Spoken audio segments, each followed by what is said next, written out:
শুধুমাত্র বিএসসিসিএল এর মনোপলি করার জন্য প্রাইভেট সেক্টরে সাবমেরিন কেবল আসতে দিবে না।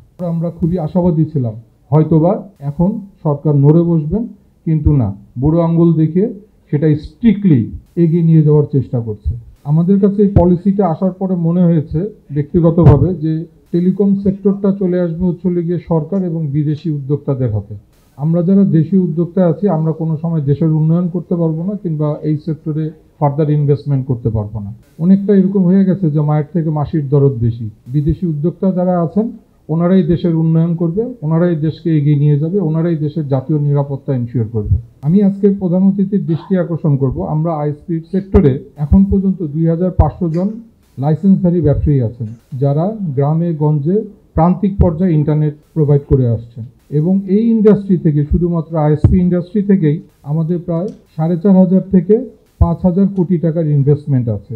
এবং গ্রামে গঞ্জের ছোট ছোট যেসব আইএসপি আছে, যারা 20 লক্ষ, 30 লক্ষ, 50 লক্ষ টাকা ইনভেস্টমেন্ট করে এই প্রান্তিক পর্যায়ের কিংবা এক্সেস নেটওয়ার্কটা তৈরি করেছেন। আমরা সবাই জানি যে আমাদের এখন ব্রডব্যান্ডের যে পেনিট্রেশন আছে, ব্রডব্যান্ডের বিটিআরসি তথ্য অনুযায়ী যে পেনিট্রেশন, সেটা হচ্ছে 7.5 থেকে 7.6 ফিক্সড ব্রডব্যান্ডের পেনিট্রেশন। আপনি ওয়ার্ল্ড রিপোর্ট কিংবা ইন্টারন্যাশনাল রিপোর্টগুলি খেয়াল করলে দেখবেন যে ব্রডব্যান্ডে 10% পেনিট্রেশন রেট হওয়া মানেই কিন্তু জিডিপিতে 1.3%-এর কন্ট্রিবিউশন হওয়া। এবং ফিক্সড ব্রডব্যান্ডে প্রায় 1000 গ্রাহক যদি বাড়ে, আমরা 3 থেকে 4 জনের কর্মসংস্থান করতে পারি। এটা বলার কারণ হচ্ছে 18 কোটি জনগণের মধ্যে আমরা ফিক্সড ব্রডব্যান্ড ব্যবহার করছি মাত্র 1.5 থেকে 2 কোটি। তার মানে এখনও এটা স্টিল গ্রিন ফিল্ড। এবং আমাদের ইন্ডাস্ট্রিতে 2500 ব্যবসায়ী আছে যারা রেডি টু ইনভেস্টমেন্ট। এবং আজকে 2025 সাল পর্যন্ত 5000 কোটি টাকা আমরা আমাদের ইন্ডাস্ট্রিতে ইনভেস্টমেন্ট করেছি। প্রথমেই আমি যেটা বলেছিলাম যে আমাদের এই পলিসিতে মনে হচ্ছে যে বিদেশি ইনভেস্টর যারা আছে ওনারাই দেশকে এগিয়ে নিয়ে যাবে, এবং আরেকটা পার্ট হচ্ছে সরকারই এগিয়ে নিয়ে যাবে। ডেফিনেটলি তো সরকার নিয়ে যাবে, বাট এই সেক্টরটা সুমন ভাই ওনার প্রেজেন্টেশনে বলল যে ফরেন ইনভেস্টমেন্ট যদি থাকে সেই ক্ষেত্রে ক্রস ডোমেনে ওনারা কাজ করতে পারবে। তার মানে ইন্টারন্যাশনাল সার্কিট লেয়ারেও কাজ করতে পারবেন, ট্রান্সমিশন লেয়ারেও কাজ করতে পারবেন, এক্সেস লেয়ারেও ওনারা কাজ করতে পারবেন। আর আমাদের সমস্যা, আমরা যারা দেশীয় ইনভেস্টর, আমরা আসলে সেটা পারবো না। তো বিদেশিদের জন্য যেটা অ্যালাউ হবে, দেশি উদ্যোক্তার জন্য কেন হবে না?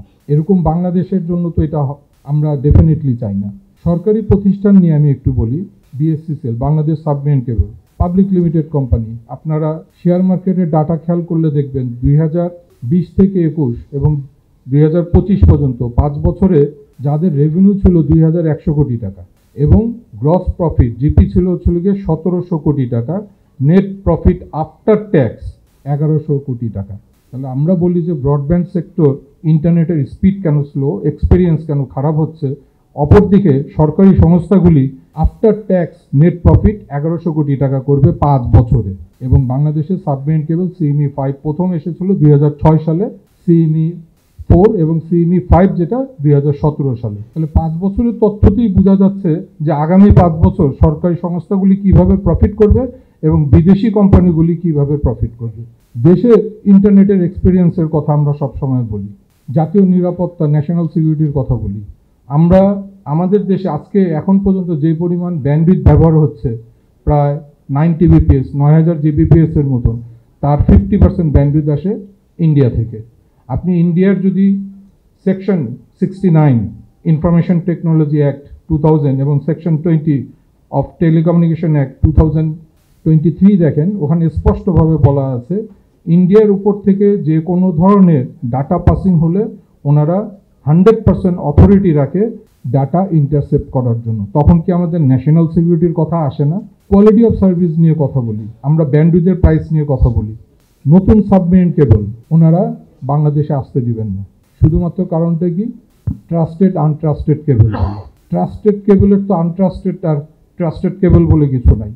নতুন সাবমেরিন কেবল আসলে 3টা কোম্পানি, আমি যদিও ব্যক্তিগতভাবে একটা সাবমেরিন কেবলের সাথে জড়িত, 50 টিবিপিএস ডাটা ক্যাপাসিটি নিয়ে 3টা কেবল বাংলাদেশে কানেক্ট করতে যাচ্ছে, যার ফলশ্রুতিতে দেখা যাবে পরবর্তীতে বাংলাদেশে ইন্টারনেটের প্রাইস অ্যাটলিস্ট 50 থেকে 60% কমে আসবে। ইন্টারনেট এক্সপিরিয়েন্স, এখন আমরা যেটা 20 MBPS 50 MBPS এর প্যাকেজ ইউজ করি, সেটা হবে 200 MBPS, 300 MBPS, 500 MBPS এর প্যাকেজ।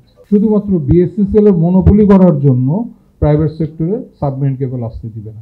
আইএসপি ইন্ডাস্ট্রিতে যে 2500 ইনভেস্টর আছে, ব্যবসায়ী আছে, তারা এখন পর্যন্ত সারা বাংলাদেশে প্রায় 50 লক্ষ কানেক্টিভিটি, 50 লক্ষ হাউসহোল্ড কানেক্ট করে রেখেছে।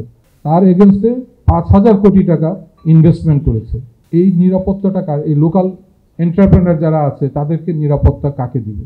আমরা খুবই আশাবাদী হয়েছিলাম। এই টেলিকম পলিসির বিরুদ্ধে একটা প্রধান রাজনৈতিক দল বিএনপি প্রেস কনফারেন্স করেছিল, তারপর আমরা খুবই আশাবাদী ছিলাম হয়তোবা এখন সরকার নড়ে বসবেন, কিন্তু না, বুড়ো আঙ্গুল দেখিয়ে সেটা স্ট্রিক্টলি এগিয়ে নিয়ে যাওয়ার চেষ্টা করছে।